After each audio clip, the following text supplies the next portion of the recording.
What if the warning you fear most is the one you understand least? Have you ever wondered whether popular teachings about the mark of the beast missed what Revelation actually says? Have you felt the weight of wanting to stay faithful, yet fearing deception, confusion, or shallow interpretations? Many believers chase headlines and symbols while ignoring the biblical pattern in plain sight. In this video, we will open Revelation carefully, compare Scripture with Scripture, and uncover a truth many Christians overlook. If you want clarity instead of panic, discernment instead of noise, and a stronger foundation for the days ahead, stay with me until the end. For many Christians, few subjects create as much anxiety as the mark of the beast. The moment it is mentioned, hearts grow uneasy. Minds race toward questions no one wants to answer wrongly. What if I misunderstand prophecy? What if deception comes quietly? What if I fail God because I did not recognize the signs? These fears are real, and many sincere believers carry them in silence. They love Jesus, they respect Scripture, and they want to remain faithful. Yet they often feel trapped between confusion and urgency. They hear bold claims from many voices, but clarity seems far away.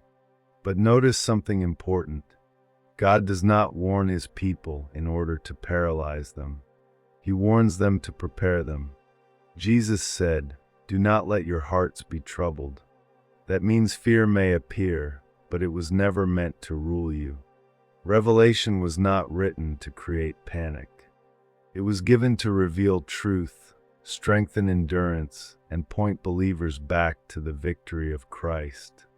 When fear becomes louder than Scripture, something is out of order. Anxiety grows fastest where understanding is weakest. Many people know the topic, but not the text. They know theories, but not context. They know rumors, but not the voice of God. So before asking what the mark may be, we need to ask a deeper question. Why do so many discussions about it leave believers more afraid, not more grounded? That question leads directly into what most people focus on first.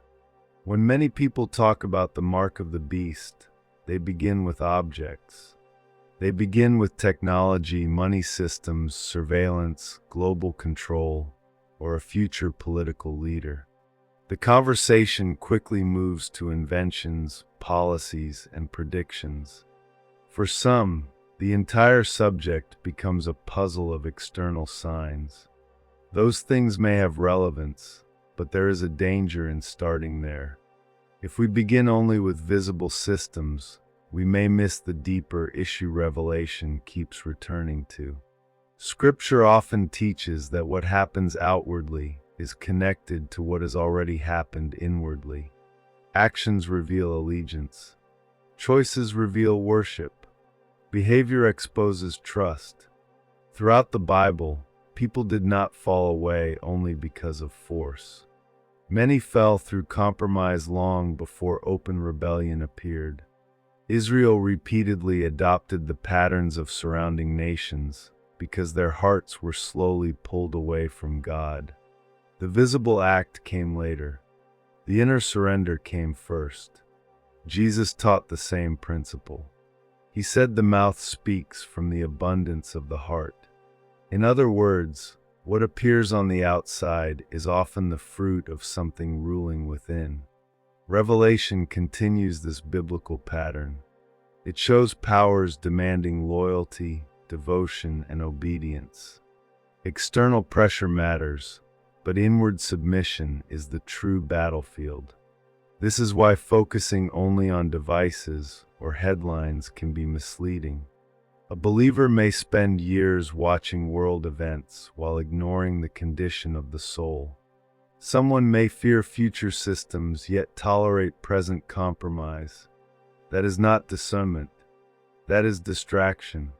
So ask yourself a better question. Not only what is happening around me, but what is being shaped within me? What am I learning to trust? What am I slowly accepting as normal, even when it opposes truth? Because once we ask that, one missing word suddenly becomes impossible to ignore: worship. Here is what many people overlook. In Revelation, the mark of the beast does not appear in isolation. It appears in scenes connected to worship, allegiance, and refusal to honor God. That changes everything. The issue is not a random symbol appearing without meaning. The issue is who receives your loyalty when pressure increases. Revelation presents a conflict between two kingdoms. One belongs to the Lamb, Jesus Christ, who redeems and calls people into truth. The other is a counterfeit system that seeks devotion through fear, pride, and control. The mark is tied to that false kingdom because it represents belonging, agreement, and participation. This pattern is consistent with the whole Bible. Scripture repeatedly asks the same question in different forms: whom will you serve? Israel faced it in the wilderness. Joshua declared, "Choose this day whom you will serve." Elijah confronted divided hearts on Mount Carmel. Jesus said no one can serve two masters. Revelation does not invent a new theme. It brings the ancient battle to its final clarity. That means the greatest danger is not merely being exposed to evil systems. The greater danger is learning to love what opposes God. Worship is not only songs or ceremonies. Worship is trust, surrender, dependence, admiration, and obedience. Whatever shapes your highest loyalty is already discipling your heart. This is why many sincere believers become confused. They search for a future sign while ignoring present devotion. They study symbols while neglecting daily faithfulness. Yet Revelation keeps pulling the reader back to one central issue: who owns your allegiance when the cost becomes real? And once worship is understood, another detail becomes clearer. Why does Revelation mention the forehead and the hand? That language is deeper than many assume. Many readers stop at the words forehead and hand and immediately imagine only a physical placement. But Revelation uses imagery shaped by the language patterns of the Bible. To understand the symbol, we must understand how Scripture often uses these ideas. The forehead is commonly connected with identity, remembrance, conviction, and what is openly carried before others. It points to the mind, the values a person embraces, and the truth or falsehood that shapes perception. What rules your thinking eventually guides your life.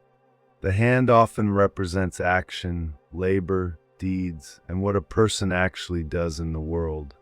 Hands build, serve, take, give, protect, or destroy. In biblical language, the hand can symbolize practical obedience and the direction of one's daily choices.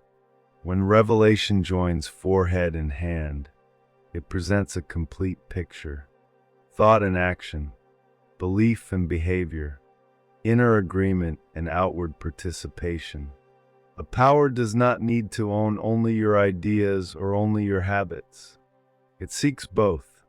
Total influence is the goal. This is why the warning reaches deeper than speculation about location on the body.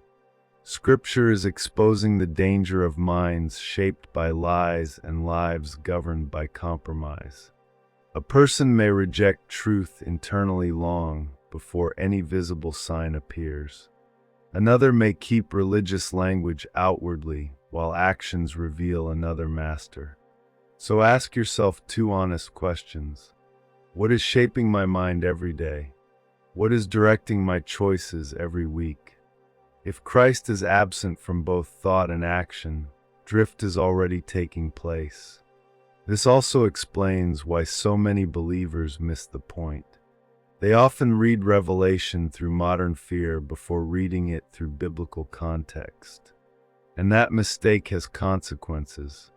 Many sincere Christians misunderstand this subject for one simple reason. They hear prophecy through noise before they hear it through Scripture. They receive conclusions first and context later. Once fear enters the mind, it becomes difficult to read carefully. Some people build their beliefs from dramatic clips, confident personalities, isolated verses, or constant reactions to current events. Every new headline becomes proof of something. Every change in society becomes the final sign. But urgency without understanding often produces confusion, not wisdom. Revelation is a book filled with patterns, symbols, echoes, warnings, promises, and deep connections to earlier scripture. It rewards patience. It requires humility. It cannot be handled well by taking one phrase and separating it from the larger message. When context is removed, imagination quickly fills the empty space. The Bible honors careful testing. The Bereans were praised because they examined what they heard against the Scriptures. They did not reject teaching, but they refused blind acceptance. That same maturity is needed now. God is not threatened by honest study. Truth becomes clearer when examined faithfully. So before believing any claim about prophecy, ask 3 questions. Does this come from the text itself? Does it agree with the broader witness of Scripture? Does it produce faithfulness or only panic? Those questions protect the heart from manipulation. Many people want certainty more than truth. Certainty feels powerful, even when shallow. But spiritual maturity chooses patient understanding over dramatic confidence.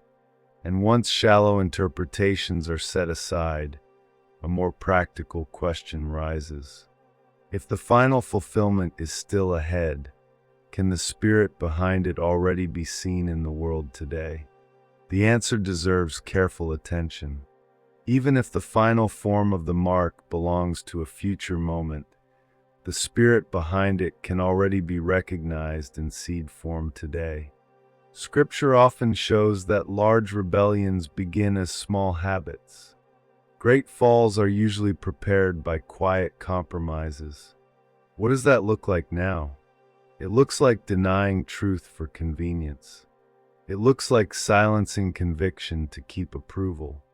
It looks like trading integrity for comfort. It looks like calling evil normal because resistance feels costly. Whenever survival becomes more important than faithfulness, the heart is being trained. The Bible gives many examples. Daniel faced pressure to bow before power. He remained steady. Early believers faced pressure to deny Christ in exchange for safety. Many chose endurance instead. The forms change across generations, but the test remains familiar. Will you bend when obedience becomes expensive? This is why daily choices matter so much. A person who lies easily for gain may later compromise on larger matters. Someone who hides faith whenever it becomes uncomfortable is already practicing surrender. Small acts are not small when they shape character.